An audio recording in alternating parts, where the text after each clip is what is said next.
Hello students, एक बार फिर से आपका स्वागत है। सी प्लस प्लस सीखने की इस सीरीज में आज हम लोग प्रैक्टिस करने वाले हैं स्पेशल नंबर का। तो स्पेशल नंबर क्या होता है?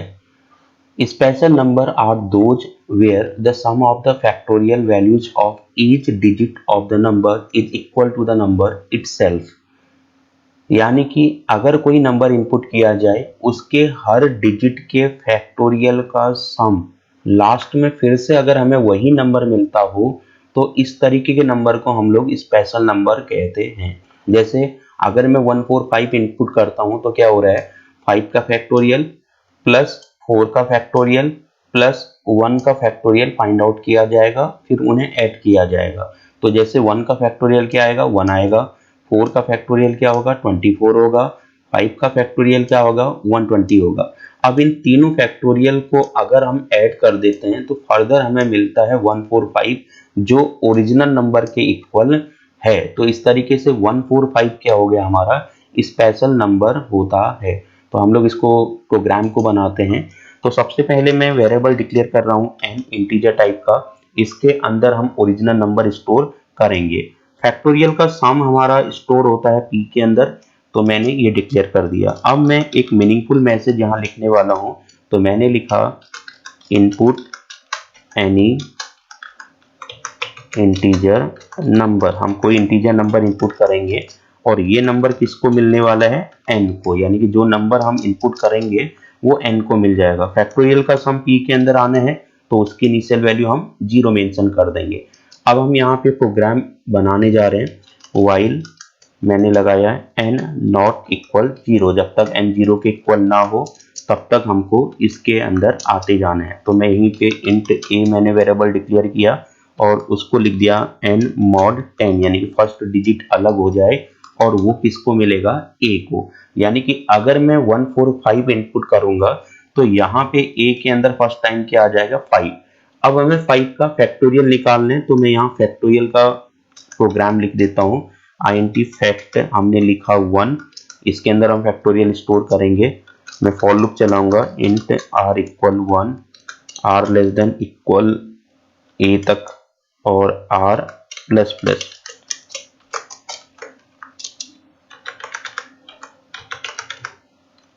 Old fact into r। तो इस तरीके से ये जो हमारा इतना लूप है ये फैक्टोरियल फाइंड आउट करता है। तो मैं इसको कमेंट लाइन पे लिख देता हूँ, लूप फॉर फैक्टोरियल। तो ये जो हमारा लूप है ये फैक्टोरियल के लिए होता है। अब हमारा जो फर्स्ट डिजिट अलग हुआ उसका फैक्टोरियल फाइंड आउट हो गया।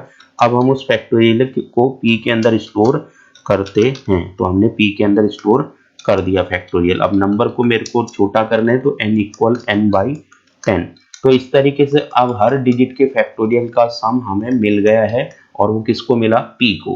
अब हमें उस फैक्टोरियल का जो सम आया p के अंदर उसको ओरिजिनल नंबर से कंपेयर करना है।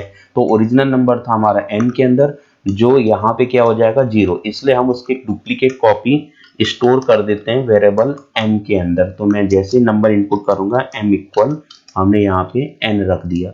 अब हमें चेक करना है फैक्टोरियल जो आया है क्या वो ओरिजिनल फैक्टोरियल का सम जो आया है क्या ओरिजिनल नंबर के इक्वल है। तो फैक्टोरियल सम है p के अंदर इक्वल इक्वल n, यानी कि फैक्टोरियल का सम अगर ओरिजिनल नंबर के इक्वल है दैट मीन्स क्या है, स्पेशल नंबर। हम ये लिख लेंगे। इसके बाद हमने लिखा एल्स, और ये आ जाएगा हमारा नॉट स्पेशल। अगर नहीं है इक्वल तो दैट मीन्स नॉट स्पेशल हो जाता है। तो इस तरीके से प्रोग्राम हमारा बन चुका है। अब हम इसको चेक करने वाले हैं, कंट्रोल F9 से हम चेक करेंगे। तो मैंने लिखा 145। तो 145 क्या है, स्पेशल नंबर होता है। ऐसे कोई और हम नंबर ले लेते हैं 123, ये स्पेशल नंबर नहीं है, यानी कि नॉट स्पेशल नंबर आ जाता है। अब हम इसकी वर्किंग समझ लेते हैं कि किस तरीके से काम कर रहा है। तो पहला हमारा यहाँ पे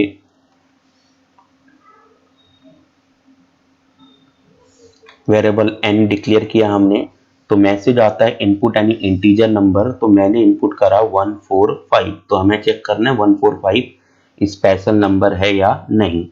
n की एक वैल्यू हमने किसको दे दी है, m को। तो m के अंदर किसकी वैल्यू आई, n की। तो n की वैल्यू 145 है तो m को भी क्या मिला, 145।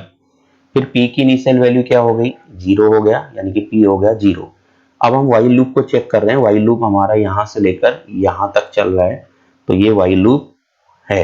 तो अब यहाँ पे आएंगे while n नॉट इक्वल 0, क्या n 0 के इक्वल नहीं है, तो n है 145, क्या ये 0 के इक्वल नहीं है, हाँ ये 0 के इक्वल नहीं है, तो कंडीशन क्या हो गई, ट्रू। तो जब n की वैल्यू 0 होगी देन फॉल्स होगा।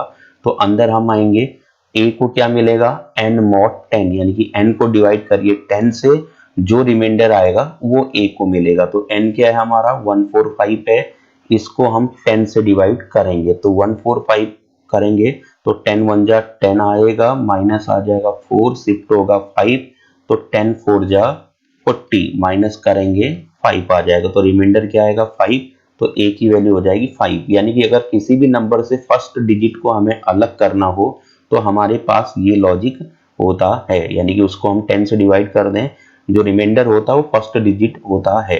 अब ये जो लूप चल रहा है हमारा ये वाला, ये फैक्टोरियल फाइंड आउट करने के लिए होता है। तो हमारा फर्स्ट डिजिट अलग हो गया 5, अब हमें 5 का फैक्टोरियल फाइंड आउट करना है, तो उसके लिए मैंने क्या लगाया, फैक्ट इक्वल हो गया हमारा 1, तो फैक्ट की वैल्यू हो गई 1, तो ये फैक्ट 1 आ गया। अब r की इनिशियल वैल्यू क्या होगी, 1 होगा, और अप टू कहां तक चल रहे हैं, a तक, क्योंकि a की वैल्यू 5 है, मुझे 5 का फैक्टोरियल फाइंड आउट करना है, तो r की वैल्यू 1 है, 1 लेस देन इक्वल a, तो a की वैल्यू है 5, 1 लेस देन 5, कंडीशन ट्रू। अंदर आएंगे, new fact equal old fact क्या था 1 इंटू r की वैल्यू है 1, 1 इंटू 1 इक्वल 1। देन हम इधर आएंगे, इधर से इधर आएंगे, r प्लस प्लस हो जाएगा, r की वैल्यू हो जाएगी 2, 2 लेस देन इक्वल a, क्या 2 a के इक्वल या a से कम है, तो a है 5, 2 लेस देन 5, कंडीशन ट्रू। अंदर आएंगे, new fact equal old fact है 1 इंटू r हो गया 2, तो 1 इंटू 2 इक्वल 2 हो जाएगा। देन हम नीचे आएंगे, फिर ऊपर आएंगे, r प्लस प्लस होगा, r की वैल्यू हो जाएगी 3, 3 less than 4, 3 less than 5, condition true. अंदर आएंगे तो ये हो जाएगा new fact equal old fact 2 into r क्या है 3, 2 इंटू 3 6। देन हम इधर आएंगे, फिर इधर आएंगे, r की वैल्यू एक और इंक्रीज होगी 4, 4 less than equal 5, condition true. फिर से हम अंदर आएंगे तो new fact equal old fact है 6 इंटू r हो गया 4, इक्वल हो जाएगा 24। देन हम इधर से इधर आएंगे, r फिर से प्लस हो जाएगा, तो क्या हो जाएगा 5, 5 लेस देन इक्वल 5, क्योंकि a तक चलना है, तो 5 less than equal 5, condition true. अंदर आ जाएंगे, new fact equal old fact, यानी कि 24 है इंटू 5, ये हो जाएगा 120। तो फिर हम नीचे से ऊपर आएंगे, r प्लस प्लस, r की value 6, 6 less than 5, condition false. तो जो डिजिट हमारा अलग हुआ था a, उसका फैक्टोरियल हमने निकाल लिया है, और कितना आया है 120 आ जाएगा। अब यही 120 किसको मिलने वाला है, r की वैल्यू 6 होगी, कंडीशन फॉल्स होगी, हम इधर, अब ये जो 120 आया ये p में जुड़ जाएगा, तो new p equal old p क्या था हमारा 0, प्लस इसी में हमें ऐड करना है क्या, फैक्ट की वैल्यू क्या है 120 है, तो कितना वैल्यू हो जाएगी p की 120। अब n क्या हो जाएगा, n इक्वल n बाई 10, यानी कि प्रीवियस वाले n को 10 से डिवाइड करिए, तो प्रीवियस वाला n क्या था 145, उसको 10 से डिवाइड करिए, जो आंसर आएगा वो नए वाले n की वैल्यू बनेगी, तो आंसर क्या होगा 14, तो n की वैल्यू क्या हो गई 14 हो गई, यानी कि n अब हमारा हो गया 14। अब हम इधर से ऊपर जाएंगे, फिर ये चेक करेंगे, n नॉट इक्वल 0, क्या n 0 के इक्वल नहीं है, तो n कितना है हमारा अब 14 हो चुका है, तो n की वैल्यू हो जाएगी 14। क्या ये 0 के इक्वल नहीं है, हाँ 0 के इक्वल नहीं है, कंडीशन ट्रू। अंदर आएंगे, a की वैल्यू क्या हो जाएगी n mod 10, यानी कि n को डिवाइड करिए 10 से, जो रिमाइंडर आएगा वो a को मिलेगा, तो a को क्या मिल जाएगा, ये 4 मिल जाएगा। इसी तरीके से 14 को डिवाइड करेगा तो a के अंदर आ जाएगा 4। अब हम यहाँ पे फिर से क्या करेंगे, फैक्ट 1 हो जाएगा, ये 4 का फैक्टोरियल फाइंड आउट कर देगा पूरा फॉर लूप, तो 4 का फैक्टोरियल क्या आ जाएगा 24 आएगा।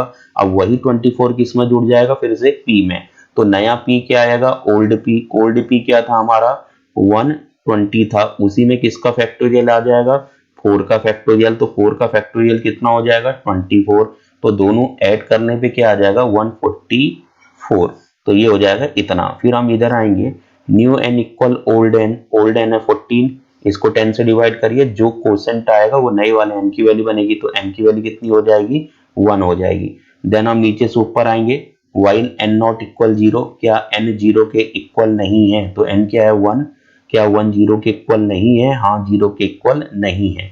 अब a को क्या मिलने वाला है, a को मिलेगा, n को डिवाइड करिए 10 से, तो n है 1, 10 से 1 को अगर हम डिवाइड करते हैं तो डिवाइड नहीं होगा, 0 टाइम्स 10 इंटू 0 0, 1 में से 0 1, तो रिमाइंडर क्या आ गया 1, तो हमारा a की वैल्यू हो गई 1। अब हमें 1 का फैक्टोरियल निकालना है, तो 1 का फैक्टोरियल क्या होगा, फैक्ट की वैल्यू 1 हो जाएगी, 1 less than equal 1, condition true, तो new fact equal old fact into 1, तो यानी कि 1 का 1 ही रहेगा। तो ये जब लूप खत्म होगा तो फैक्ट के अंदर आएगा 1, और जिस टाइम में कंडीशन फॉल्स होगी हम बाहर आएंगे, तो न्यू पी इक्वल क्या होगा, ओल्ड पी क्या था 144, अब उसमें क्या जोड़ना है, फैक्ट की वैल्यू, तो फैक्ट कितना मिला होगा, ये लूप खत्म होने पे 1 मिला होगा, तो इस तरीके से वैल्यू फाइनली क्या हो गई 145 हो जाएगी। फिर n क्या हो जाएगा हमारा, new n equal old n by 10, old था 1, 1 को 10 से डिवाइड करो तो कितना आ गया 0। अब नीचे से ऊपर जाएंगे तो 0 नॉट इक्वल 0, कंडीशन फॉल्स, यानी कि जैसे हम बाहर आएंगे तो हमारी कंडीशन क्या हो जाएगी, फॉल्स हो जाएगी। अब हमारे पास देखिए जो नॉर्मली n है, तो n हो चुका है 0, यहाँ पे जब हम इधर आ गए तो n बन गया हमारा 0, और जो p है उसके अंदर क्या है 145, तो ये हमारा हो गया, p की वैल्यू 145 हो गई, और बाकी सारी चीजें क्या हो गई 0 हो जाती है। तो हम इसको रिमूव कर देते हैं।